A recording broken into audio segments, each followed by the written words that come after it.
Thank you so much, Bongiwe. Now, the 2024 Paris Olympic Games had it all. It was action-packed with thrills, tears and joy for 2 weeks. Team South Africa finished the Games with a total of 6 medals, which comprised of 1 gold, 3 silver and 2 bronze medals. It's an improvement from the Tokyo Games, where South Africa collected just 3 medals. Now, to unpack the past 2 weeks, we engage the SABC Sport commentator and SAFM host Michael Abrahamson. Michael, thank you so much for making time for us. I mean, the atmosphere at the Paris Olympic Games was completely different as compared to the host city, Tokyo, a couple of years ago in 2021 with the COVID-19 restrictions period. Let's speak about just that change in environment and how it helped to bolster those athletes. Hi, Collie. Great to be with you again. I mean, we spend so much time in studio watching these Olympics and bringing it to our television viewers all around the country and indeed all around the continent. So it was very, very exciting. Yeah, very, very different, as you say. With the COVID situation in Tokyo, our athletes were performing, but not really in front of crowds. So it was a very different atmosphere. Paris went all out and they really did everything they could to make this a very special Games.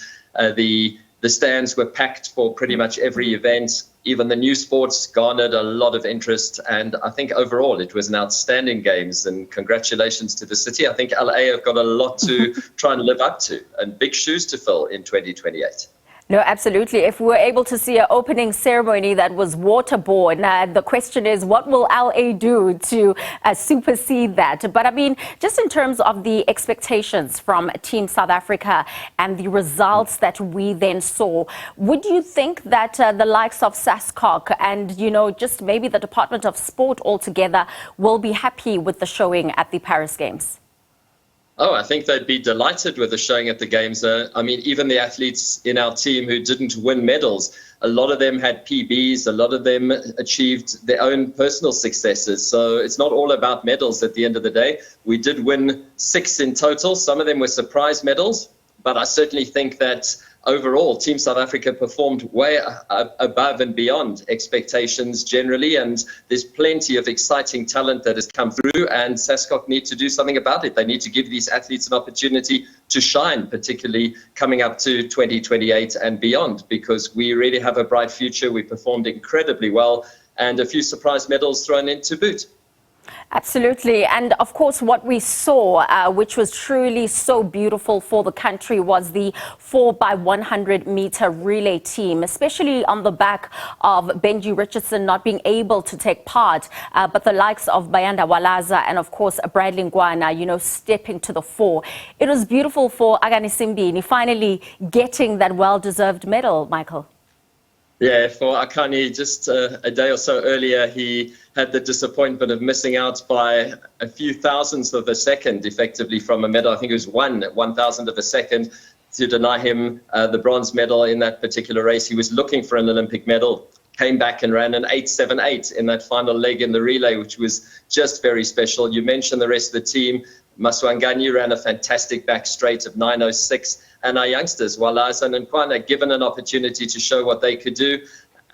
Walaza started us off, and Nkwana kept the pressure on. And as you say, Akani Simbini rounded it off. So really great. A silver medal that maybe people were expecting a medal. I'm not sure necessarily that, given the withdrawal of Benji Richardson, as you said, and his inability to compete, that people were expecting silver going into this race. But our South African side did us proud, and our relay team have got a lot to look forward to. And for Akani Simbini, I've spoken to him many, many times and done many interviews with him. He's so humble. He's such a nice person. And for him to have that Olympic medal finally is just the cherry on the top. Oh, it definitely is. And what was maybe a bittersweet moment? Because, for many of us, we're happy to see Tatjana Smith getting those 2 medals at the Games. But of course, shortly after that silver medal in that 200 meters, she announced her retirement.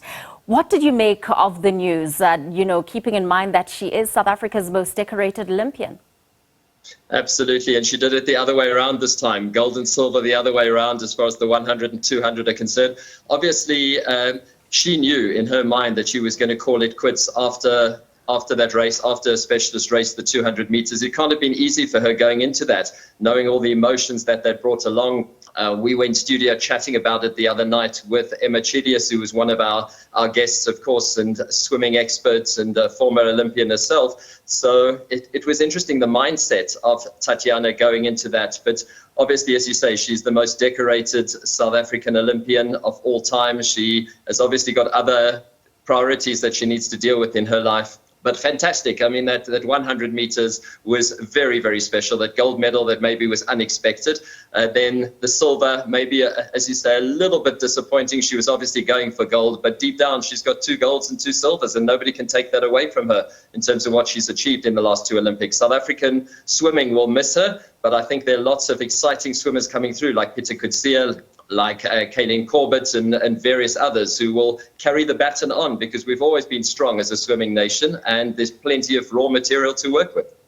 And maybe just before we close things off, then how do we build on this fantastic performance? Because we'll be looking to the Los Angeles Games and maybe eyeing double digits in terms of medals. You know, when you look at those 4x100 meter relay team, you know, the quartet, how do we make sure that they are still together, training together and really preparing for the next Olympic Games? I think as far as they are concerned, just to nurture them, to give them every opportunity to shine, to back them, to give them sponsorships, to throw money into the sport. We need big business to come on board and to back our athletes. It's not only them. I mean, Alan Hatherley had a fantastic surprise bronze medal in terms of in cycling, in terms of motorbiking, so that was fantastic. Our Blitzboks stood us proud, really a very, very unexpected medal. And Johanne van Dijk, of course, that wonderful silver medal, that dramatic moment on the second last day in the javelin. All these athletes and many others need to be looked after, they need to be protected, they need to be offered financial incentives to continue to achieve what they're achieving and just to go forward, and particularly to try and stay in the country if possible and have backings, have meets that test them all the time so that they don't have to keep going overseas to get that quality as far as they're concerned. So it needs backing, it needs the government, it needs the sporting institutions like SASCOC and the like to invest in our athletes. And I think we'll, as you say, get double digits and potentially beyond. We've certainly got the raw material. We've got all the talent in the world. We just need to nurture it and make it grow. And hopefully LA 2028 will be our games. Absolutely. Michael, it was really fantastic watching you on screen, analyzing the Olympics these past 2 weeks. We'll now let you go because you do have your show on SAFM to prepare for. That was Michael Abrahamson, who is the SABC Sport commentator and, of course, an analyst who was giving us insight during the Olympics. Now the focus will be shifting to the Paralympics, which will start this month on the 28th and it will end on the 8th of September.